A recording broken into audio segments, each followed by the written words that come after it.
Muito bem, vamos continuar aqui estudando sobre o templo, aquele espaço físico, local sagrado, local de culto, onde nós costumamos ir para cultuar ao Senhor nosso Deus. Nós estudamos pela palavra de Deus e aprendemos que a Bíblia Sagrada tanto fala de templo no sentido do local onde os cristãos costumavam se reunir, como também fala do templo no sentido do local onde os judeus costumavam se reunir.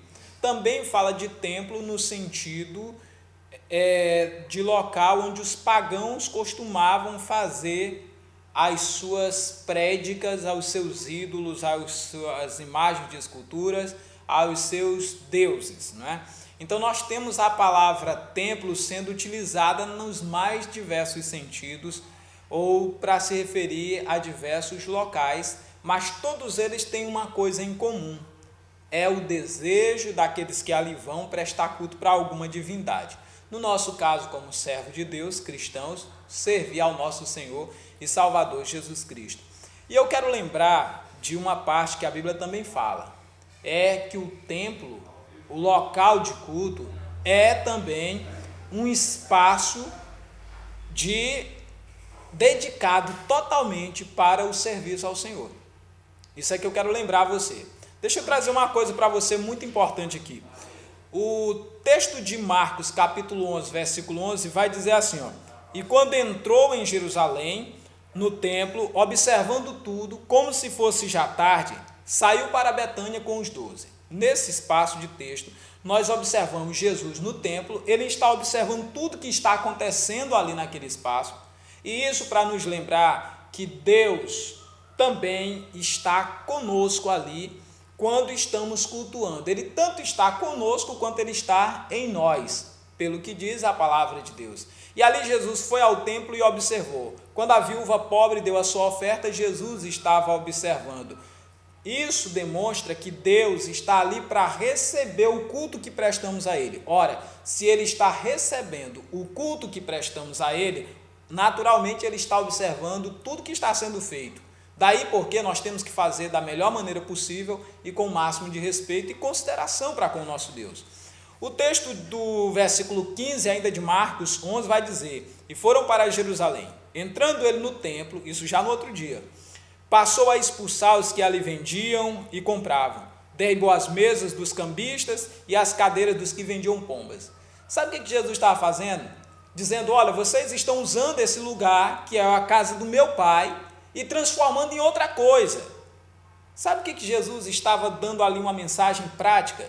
Sabe em que sentido? Voltem a ver esse lugar como a casa onde vocês têm que vir para servir ao meu Pai, para receber o conselho do meu Pai, para adorar o meu Pai, para servir a Ele. Veja esse local, esse espaço aqui, esse espaço físico, e tenha reverência por o que aqui se faz, e não mude o propósito desse lugar. Use esse lugar para cultuar o único que é digno de receber a honra, a glória e o domínio pelos séculos dos séculos. Isso que Jesus estava fazendo, ele fazia baseado em quê? Porque todo o tempo foi dessa forma. Ele cresceu olhando para aquele local como um espaço de fato para servir a Deus. Alguns mudaram a visão, mas Eclesiastes 5:1 já dizia, guarda o teu pé quando entrares na casa do Senhor. Ele olhava como a casa de Deus. E se você respeita a corte, se você respeita o fórum, que ali está um homem de carne e osso, como eu e você, um ser humano contemporâneo meu e seu, você respeita a corte, por que você não respeita? Ou por que qualquer ser humano não tem, ou não respeitaria com muito maior consideração a casa de Deus, o templo, aquele espaço físico? Os liberais vêm com uma proposta de querer fazer parecer que aquele lugar é como qualquer um outro. É como qualquer um outro. E não é. Muito pelo contrário. É um espaço reservado para a atividade mais sublime, mais importante da terra. É o culto ao Deus vivo. Porque todas as outras coisas passam. Mas os valores que ali são ensinados, eles permanecem para sempre. Olha o versículo 16 de Marcos 11. Não permitia que alguém conduzisse qualquer utensílio pelo templo. Olha só, Jesus estava lá no horário de culto, no horário de serviço, e ele não queria que naquele momento as pessoas se utilizassem daquele espaço para fazer outra coisa. Gente, essa questão da reverência na casa de Deus é um templo muito amplo e vasto, e nós precisamos. Olha, na ceia, lá em Coríntios 11 foi dito, gente, quando você se reunir, tem que se reunir para melhor e não para pior. Um tem salmo, outro tem cântico, outro tem isso, tem aquilo outro, mas tudo deve ser feito com decência e ordem. E outra coisa, ele disse, olha, quando vocês se reunirem para tomar a ceia do Senhor, esperem uns pelos outros. Olha, coisa interessante, tem que haver decência e ordem no serviço a Deus. E quando está no templo, a ordem tem que prevalecer como essa, que Jesus foi lá e botou para prevalecer e para que se estabelecesse. E outra coisa importante que a gente olha aqui nesse texto é que a palavra falando do povo que estava profetizando, falando em outras línguas no templo, capítulo 12, 1 Coríntios, ele disse, olha, fale 1, 2, no máximo 3, e que haja intérprete. E todos esses tinham que falar por sua vez. Isso que é interessante. Ele estava convocando para que houvesse reverência. E ele disse que se não houvesse intérprete, ficava calado. E falava consigo mesmo e com Deus. Porque senão um indouto ou descrente chegando ali ia dizer, vocês estão loucos. E não é esse o sentido da casa de Deus. Esse não é o sentido da casa do Pai. Uma outra coisa importante que eu tenho que trazer para você aqui nesse espaço e lembrar você é, o próprio Senhor Jesus estava trazendo para nós um modelo de comportamento agradável e aceitável a Deus. Eu, você, todos nós precisamos hoje parar para pensar o que nós estamos fazendo da casa de Deus. O que as pessoas fazem quando vão à casa de Deus. E com esse entendimento claro, com esse entendimento sábio, com esse entendimento bíblico, nós vamos viver a experiência da fé cristã da melhor maneira possível. E sempre olhando para os espaços de culto, como Jesus olhava, com respeito, com consideração, e fazia a todos muito claro o seu posicionamento de que aquele lugar não era lugar reservado para atividades seculares.